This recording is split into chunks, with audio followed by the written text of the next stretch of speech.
Mipagawas og pahayag si Davao City 1st District Representative Paulo Duterte kalabot sa mga mibatikos sa iyang biyahe abroad.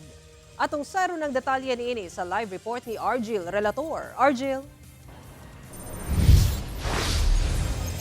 Sara mihangi og travel clearance ngadto sa House Speaker alang siyang biyahe abroad. Si Davao City 1st District Congressman Paulo Duterte di nakalista ang 17 ka mga nasod sulod sa duha ka bulan. Gibatikos kini siya mga kritiko apan papaklaro ni Congressman Pulong nga misubay lamang siya o misunod siya sa standard procedure. Walay world tour, trabaho lang, obligasyon sa pamilya o parayon nga serbisyo. Kini ang pagpaklaro ni Davao City 1st District Representative Paulo Duterte. Human nigula ang mga komento sa pipila ka mga personalidad nga daw mag-world tour si Congressman Pulong. Well, ano ba siya? Tinatawan ng distrito, Miss Universe. Well, kaduda-duda rin ang timing ng request dahil ito yung panahon na inaanyayahan siya ng ICI na sumagot ng ilang katanungan. Migula man god ang dokumento online nga nakalatid ang pagpangayo ni Congressman Pulong og travel clearance sa liderato sa House of Representatives sa iyang biyahe abroad.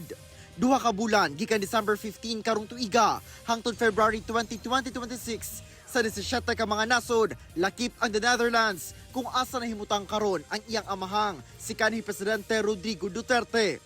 Sa sulat, gisiguro niya nga ang gasto sa biyahe abroad kay gikan sa iyang personal nga pondo.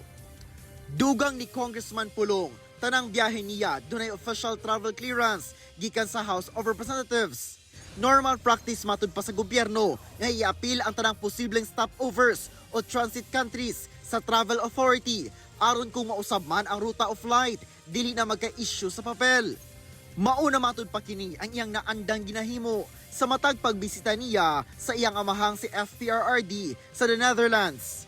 Misunod lang matud pa siya sa standard procedure. Dili matud pa madistract si Congressman Pulong sa political noise ug abiso niya sa mga Davaoenyo.